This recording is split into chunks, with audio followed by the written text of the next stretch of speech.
The vanity of existence.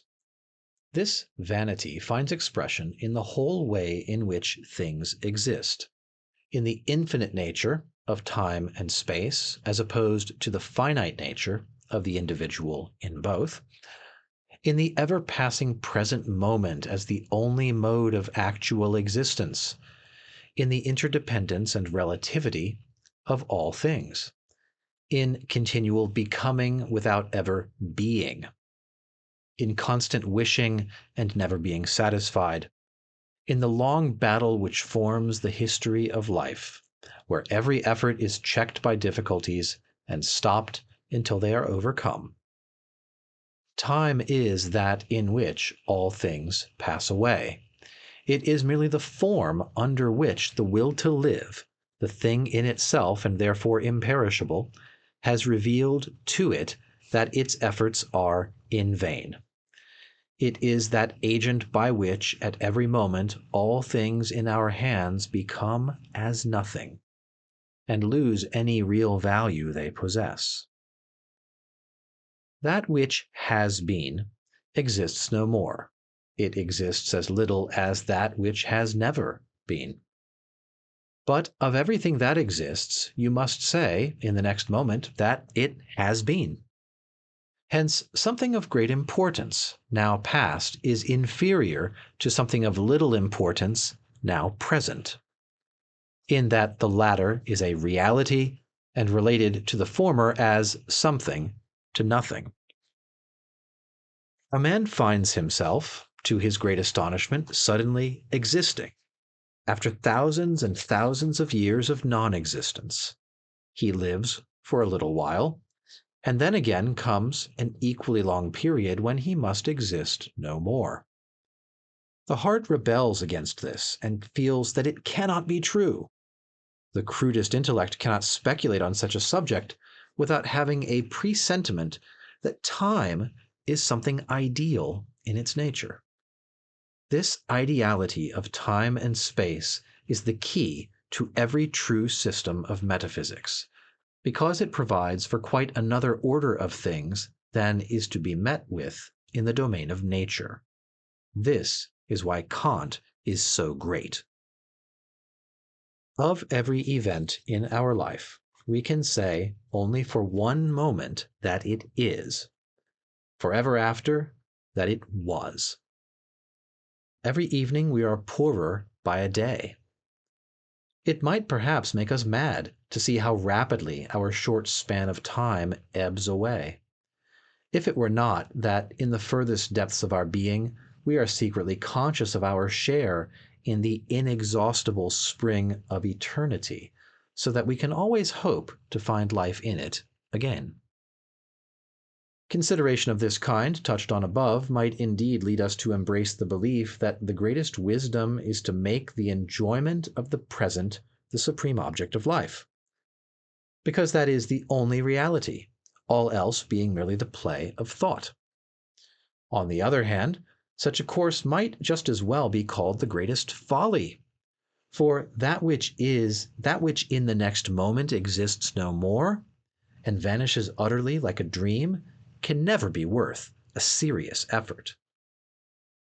The whole foundation on which our existence rests is the present, the ever-fleeting present. It lies, then, in the very nature of our existence to take the form of constant motion, and to offer no possibility of our ever attaining the rest for which we are always striving. We are like a man running downhill who cannot keep on his legs unless he runs on, and will invariably fall if he stops. Or, again, like a pole balanced on the tip of a finger. Or like a planet which would fall into the sun the moment it ceased to hurry forward on its way. Unrest is the mark of existence. In a world where all is unstable, and naught can endure, but is swept onwards at once in the hurrying whirlpool of change, where a man, if he is to keep erect at all, must always be advancing and moving like an acrobat on a rope, in such a world, happiness is inconceivable. how can it dwell where, as Plato says, continual becoming and never being is the sole form of existence? In the first place, a man never is happy, but spends his whole life in striving after something which he thinks will make him so. He seldom attains his goal, and when he does, it is only to be disappointed. He is mostly shipwrecked in the end, and comes into harbor with masts and rigging gone. And then it is all one whether he has been happy or miserable, for his life was never anything more than a present moment always vanishing, and now it is over. At the same time, it is a wonderful thing that, in the world of human beings, as in that of animals in general, this manifold, restless motion is produced and kept up by the agency of two simple impulses, hunger and the sexual instinct, aided a little perhaps by the influence of boredom, but nothing else, and that, in the theater of life, these suffice to form the primum mobile of how complicated the machinery, setting in motion how strange and varied a scene. On looking a little closer, we find that inorganic matter presents a constant conflict between chemical forces, which eventually works dissolution, and on the other hand, that organic life is impossible without continual change of matter, and cannot exist if it does not receive perpetual help from without.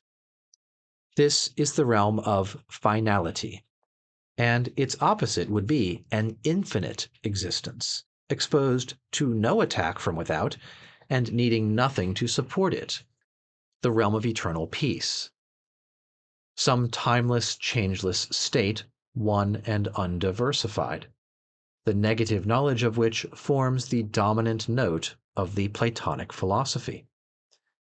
It is to some such state as this that the denial of the will to live opens up the way. The scenes of our life are like pictures done in rough mosaic. Looked at close, they produce no effect. There is nothing beautiful to be found in them unless you stand some distance off. So, to gain anything we have longed for is only to discover how vain and empty it is. And even though we are always living in expectation of better things, at the same time we often repent and long to have the past back again. We look upon the present as something to be put up with while it lasts, and serving only as the way towards our goal. Hence, most people, if they glance back when they have come to the end of life, will find that all along they had been living ad interim. They will be surprised to find that the very thing they disregarded and let slip by unenjoyed was just the life in the expectation of which they passed all their time. Of how many a man may it not be said that hope made a fool of him until he danced into the arms of death?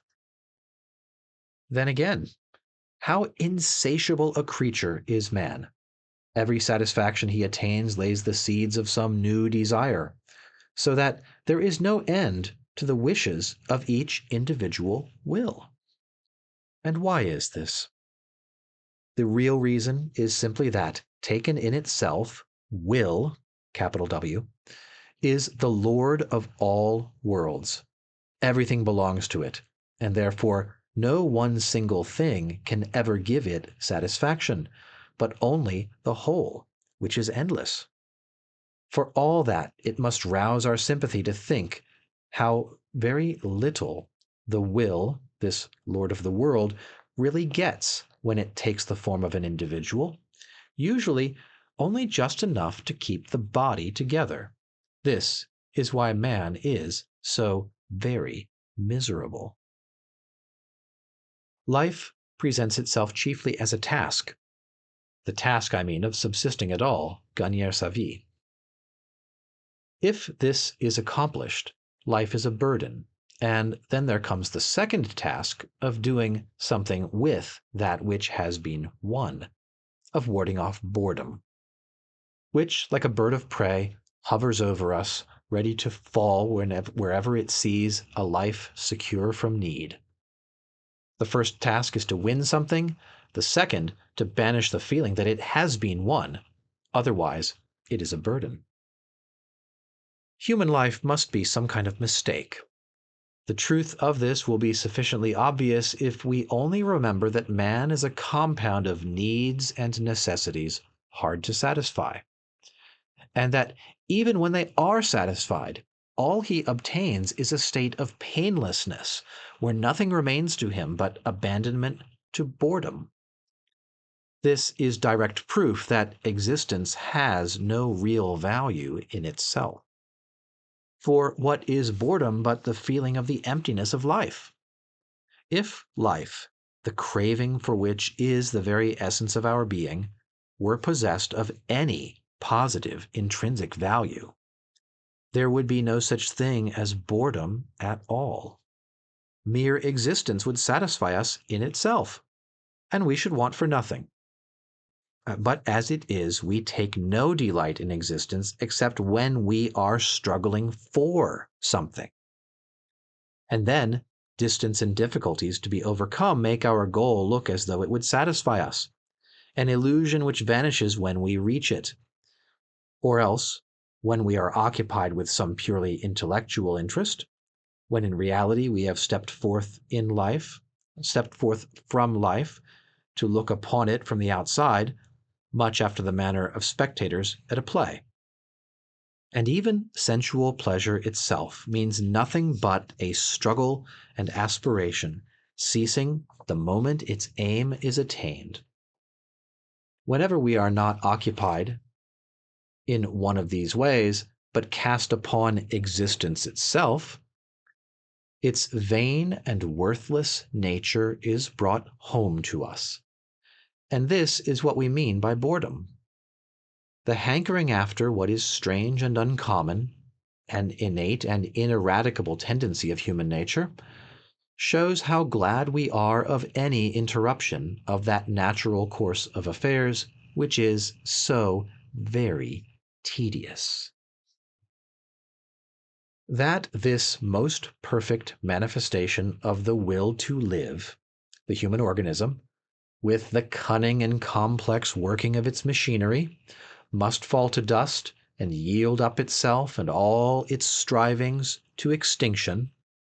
This is the naive way in which nature, who is always so true and sincere in what she says, proclaims the whole struggle of this will as in its very essence barren and unprofitable. Were it of any value in itself, anything unconditioned and absolute, it would not thus end in mere nothing.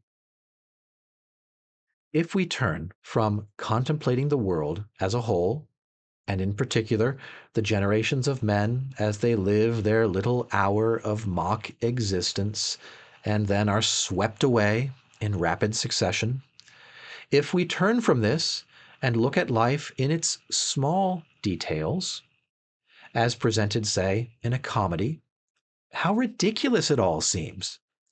It is like a drop of water as seen through a microscope, a single drop teeming with infusoria, or a speck of cheese full of mites invisible to the naked eye. How we laugh as they bustle about so eagerly and struggle with one another in so tiny a space. And whether here or in the little span of human life, this terrible activity produces a comic effect. It is only in the microscope that our life looks so big. It is an indivisible point drawn out and magnified by the powerful lenses of time and space.